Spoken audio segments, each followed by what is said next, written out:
बिस्मिल्लाहिर्रहमानिर्रहीम, अस्सलाम वालेकुम। मैं हूं मोहम्मद उसामा गाजी और आप देख रहे हैं अब पता चला। जमहूरियत जब आमरियत का लिबादा ओढ़ ले तो फिर हाकिम ही सबसे मुकद्दम ठहरता है। किसी आइन और कानून की कोई हैसियत नहीं रहती। हाकिम के एक इशारे पर पूरा निज़ाम नंगा होकर नाचता है।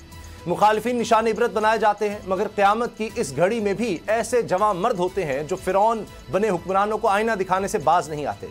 आज अपने प्रोग्राम में भी हम ऐसे एक बहादुर रहनुमा का जिक्र करेंगे जिसने ज़ात, बरादरी, अमीर गरीब के खाने में बटी कौम को एक लड़ी में पिरोने का नारा लगाया। शहर शहर जलसे किए, रैलियां निकाली, लोग इसकी बात तवज्जो से सुनने लगे, इसकी हाँ में हाँ मिलाने लगे। वो दिलों की धड़कन बनने लगा।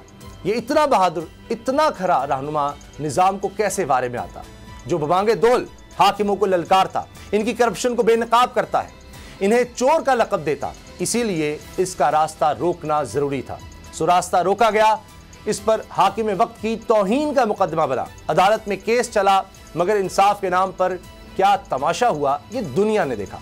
अदालत ने कहा कि हाकिमों को चोर कहने, नाम लेकर हाकिमों की तौहीन करने वाले को, इस शख्स को निशान इबरत बनाया जाए। सो हाकिम वक्त की दिलजोई के लिए अदालत ने 4 साल पुराने मुकदमे में न सिर्फ इसे कैद की सजा सुनाई बल्कि नाअहल भी करार दे दिया।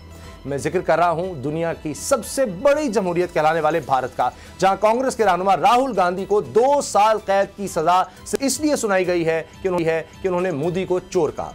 यही नहीं, राहुल गांधी की पार्लियामेंट की रुकनीत भी मुअत्तल कर दी गई है। पाकिस्तान की बात करें तो यहां भी इमरान खान पर जमीन इसी एक इल्जाम और इसके खिलाफ जद्दोजहद के जुर्म में तंग की गई है।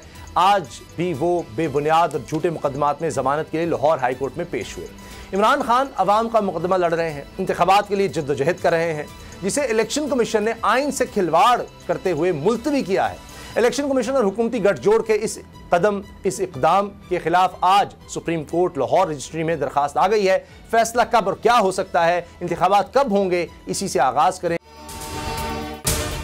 अगर आपको ये वीडियो पसंद आई तो सब्सक्राइब करें और बेल पर क्लिक करें। तो नजर आ रहा है सामने लिखा हुआ है जुल्म मिटने के लिए 2 चीजों से मिटेगा भाई।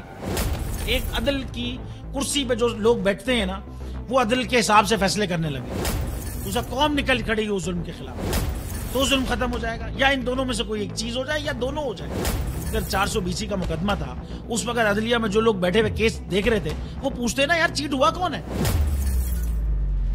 जब उनको दिखता कोई चीट नहीं हुआ, केस खत्म कर देते। तो जालिम जुल्म कर ही नहीं पाता।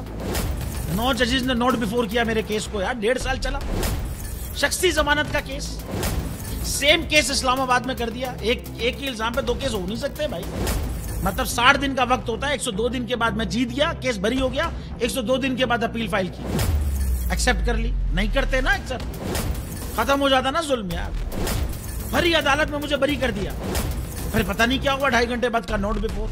मैं नहीं सुनता ये केस, खड़े रहते अपने फैसले पे, मिट जाता जुल्म। अल्लाह ताला ने बिठाया इन कुर्सियों पे इनको यार, ये अल्लाह ताला की तरफ से फैसले करने हैं।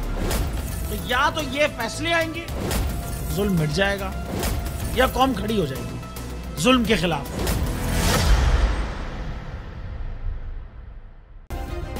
सब्सक्राइब करें और बेल दबाएं ताकि कोई खबर रह न जाए।